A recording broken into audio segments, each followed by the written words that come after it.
If you spend a lot of time drawing inside of Illustrator, you're probably familiar with something called Pathfinder. It's simply a way to draw basic shapes and then combine those shapes in various forms to create more complex shapes. For example, if you wanted to create a crescent shape, you wouldn't start dealing with the actual crescent shape itself. You would start by creating a circle, then create a duplicate of that circle. I'm holding down the Option key as I drag this other circle here to make a copy. And then you'd select both of these and use a Pathfinder function called minus front, or subtract. You can find the Pathfinder panel in the window menu. I'll scroll down here where it says Pathfinder, and you can see this option over here called minus front, and in doing so I now get the crescent shape that I'm looking for. It's far more easier to work with two circles than it would be to start using the pen tool to try to draw that exact shape. However, using the Pathfinder panel is not always intuitive. There are a lot of buttons here, and sometimes it's just simply trial and error to click a few buttons, press undo to get the results that you're looking for. Well, now inside of Illustrator CS5, there's a new tool called the Shape Builder tool. This allows you to build complex shapes out of very basic shapes, but without needing the Pathfinder functions themselves. For example, I'm going to press undo for a moment here. I'm going to close the Pathfinder panel, and from the tool panel, I'm now going to choose the Shape Builder tool. With it selected, I can mouse over these areas and you can see how they get highlighted. If I were to simply click and then drag across all of them, it would be as if I had performed the Pathfinder Unite function or an add function where all the shapes would be combined into one new shape. If I press undo, I'll see that as I drag and hold down the Option key or the Alt key on my keyboard, you can see that plus sign changes to a minus sign. That means subtract. So by dragging over these two areas of my artwork, I am now left with just a crescent shape right here. The key thing to know about working with the Shape Builder tool is that it works with artwork that is selected, meaning that if you drag over artwork that's not selected, nothing happens. Let's take a closer look at how I might use the Shape Builder tool. I'll delete this crescent shape right now, and say I wanted to build this watering can right here. The first thing I want to do is take a look at it and break it down into its primitive basic parts. For example, I may start off by using a rounded rectangle. I'll choose the rounded rectangle tool here, and I'll click and drag to draw a shape, something like this. Next, I'll use the regular rectangle tool simply to draw a bar straight across. I can then duplicate this shape so I have another one down towards the bottom of the can, and I'll use my direct selection tool just to highlight these anchor points on the corner of this part of the rounded rectangle.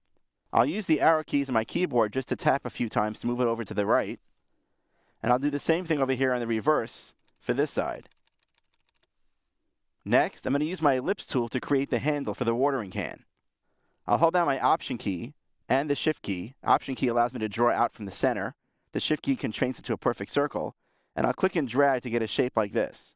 I'll create another shape over here as well. To create the spout, I can use a combination of tools. For example, maybe I'll use the pen tool to click over here, define a shape like this. And I'll use the ellipse tool to create something of an oval, and then also rotate it using the rotate tool, just a little bit on an angle, and position it just where I need it to, again using the cursor keys on my keyboard. Finally, since I wanted to have a straight or a flat end here, I can use just a simple line and drag that straight down through the middle over here like this. I know it doesn't look like much, but I now have all the elements that I need to build this watering can. To make it just a little bit easier to see, rather than all these elements being filled with the default white, I'm going to set them all to be filled with none. So I'll take my selection tool, select all these elements, and choose none for the fill. Now I'm ready to use the Shape Builder tool to complete my art. I'll select it from the Tools panel, and again, because the artwork is now selected, as I mouse over it, I'll start seeing areas that are highlighted. Let me zoom in just a little bit more so that we can get a better idea of what's happening here. I'll start by combining some of the basic elements together. For example, I can start clicking here and then dragging in this direction. This combines all these elements into one new shape.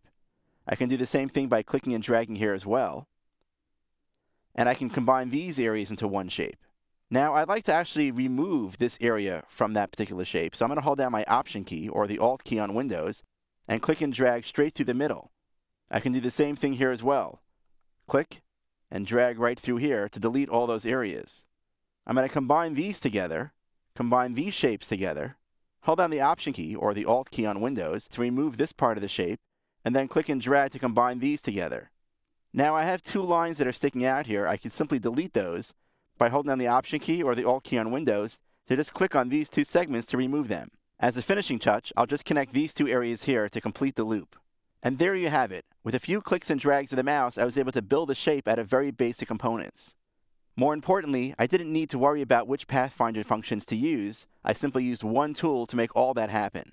The truth is, there's really more to the Shape Builder tool. If you double-click on the tool, you'll see that there are several options.